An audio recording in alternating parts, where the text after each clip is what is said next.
So we will get started with our first presenter. So firstly, we have Niġel Klemenčič. No, I did it and then I didn't. Niġel, please. Klemenčič-Puglisevich. Klemenčič-Puglisevich. See, I practice this a lot and then. Okay, he is a fourth-year history and Greek and Roman studies double major, and he has completed a double minor in archaeology and medieval and early modern studies. Next year, he will be attending Western University and doing the Masters of Arts in Public History. Today, his presentation will center on the colonial roots of public archaeology in Malta and how British interests have dictated the past. Please welcome Niġel and his presentation titled Colonialism and Public Archaeology. Thank you, everybody. Okay, so I'm just going to try sharing my screen here and hope that goes well. Okay, great. So if I full screen that, can everybody see that okay? Yes. Okay, awesome. All right, so, oops. As Anita said, my presentation is on the intersection of colonialism and public archaeology. I'm particularly looking at Britain's colonial influence in public archaeology in Malta. So I was originally also going to focus on Libya and Jordan, but I thought I would definitely go over time if I tried to focus on more than one country. And since I am Maltese, I thought I would narrow it down to one. So to get us started, I wanted to introduce the subject for today. So public archaeology can simply be defined as the study of how the public interacts with archaeological heritage. Most commonly, this can manifest in a form of museum studies, but it can exist in a variety of other ways as well. I just want to share one other definition that I find particularly helpful by public archaeologist Tim Shadley-Hall. And that is any area of archaeological activity that interacted or had the potential to interact with the public, the vast majority of whom, for a variety of reasons, know little about archaeology as an academic subject. One aspect of public archaeology that is coming to be more well understood is that of the colonial uses of archaeology in current or former colonized regions. Colonial archaeology emerged more or less side by side the birth of modern archaeology in the 19th century and developing into the early 20th century. Archaeological practice since then has long been pursued with the established framework of this colonial period, despite ongoing calls for decolonization and abolition. Since many of our modern great museums were founded in this period as well, their practice has more or less been inherited from colonial archaeology as well. There are many great books and articles out there on this subject from every corner of the former British Empire and the development of museums, if that's something that might interest you. But right now I'm going to focus on Malta. But before we dive in, I just want to share this quote from Carol Malt. I love this quote because I feel that she does a really great job of illustrating the realities of museums in former British occupied territories and their foundations. So the quote is, although the government may have desired and planned museums throughout the country, it was often private enterprise and foreign support and expertise that initiated them and made them reality. The British have long played an important role in the development of cultural activities. Affiliations with British museums, archaeological institutes, and cultural councils guided the early establishment of museums, such as the Joshua Archaeological Museum and the Jordan Archaeological Museum in Amman.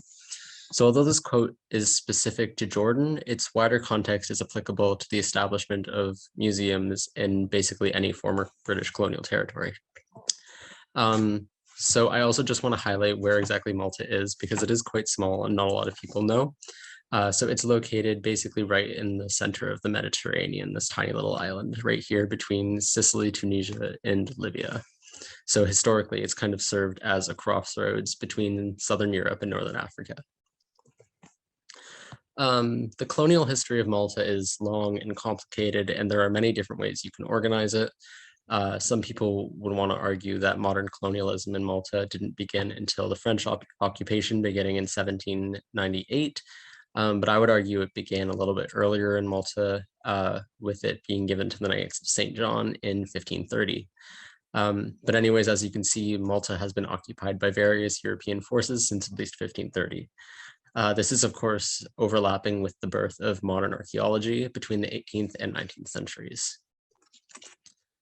So I want to dive a little bit deeper in here and focus on one British archaeologist in particular, and that's John Ward Perkins, who was the director of the British School at Rome between 1946 and 1974.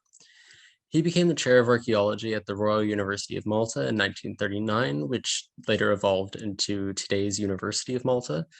And he had quite a powerful voice in Maltese archaeology. After World War II, Ward Perkins and a colleague embarked on a survey of Malta's prehistoric heritage, which has long been Malta's priority when it comes to archaeology.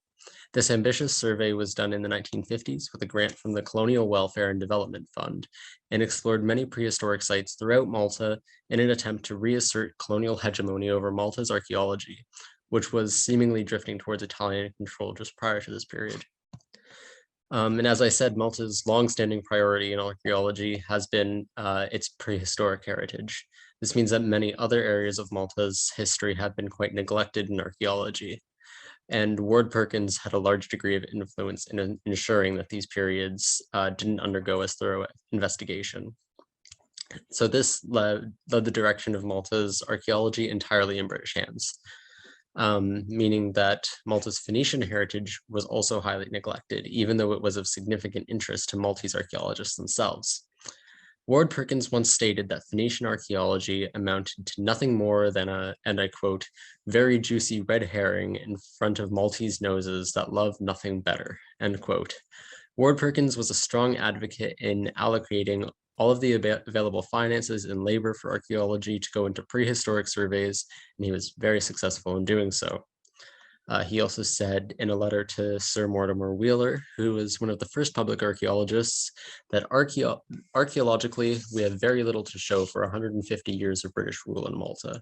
I hope the Academy will be prepared to help put that right. So colonists, and namely John Ward Perkins, came into conflict with Maltese locals and museums when it came to his enthusiasm and defensiveness for Maltese prehistoric excavations. And just a reminder that these prehistoric excavations were being done to reassert British control over Malta's heritage, which was falling into Italian hands. The director of the museums department in Malta was Joseph Baldaquino, who was appointed in 1947, and Ward Perkins had warned his colleagues that Baldaquino had so-called punicophilia, or was obsessed with Phoenician history. Baldaquino, as director of Maltese museums, found Ward Perkins' archaeological work to be an overwhelming display of colonial power, rather than one of genuine interest in Maltese archaeological heritage. It also prevented Baldaquino from pursuing his own research interests. Ward Perkins had complete power over Maltese archaeological heritage. He had the power to block any Phoenician research Baldaquino wanted to pursue, and therefore was able to establish and maintain colonial hegemony over Malta's archaeology and in turn its museums. So it is true to this day that Malta's public archaeological focus is on its prehistory. The vast majority of archaeological sites open to the public are prehistoric in nature, and other periods aren't given the same degree, if any, spotlight. This has begun to significantly change in recent years, but some periods of Malta's heritage, such as the medieval Islamic period in particular, remain significantly understudied and unexplored archaeologically. And to quote the late Maltese medievalist Godfrey Wettinger, one is now also waiting for the appropriate archaeological investigation in a strictly controlled fashion and following the normal archaeological methodology, and eventual publication after the usual peer review without non-academic interference from church or state. Public archaeology on the whole informs many aspects of identity. Visiting archaeological sites or museums that correspond to your own identity can help to reinforce or change how you see yourself or your culture or background. When it's a colonial power dictating the course of archaeology in museums, it's the same colonial power dictating your own identity and relationship with your past. This is why we hear increasing calls for decolonization of museums and archaeology. As we've seen, museums and archaeology are historically instruments of colonization, and it's difficult to separate them from each other.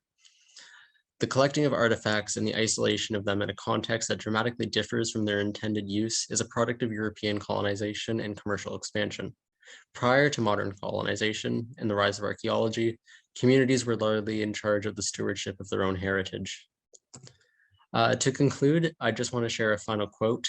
This one is from Sonia Attalay in a 2006 article entitled Indigenous Archaeology as Decolonizing Practice.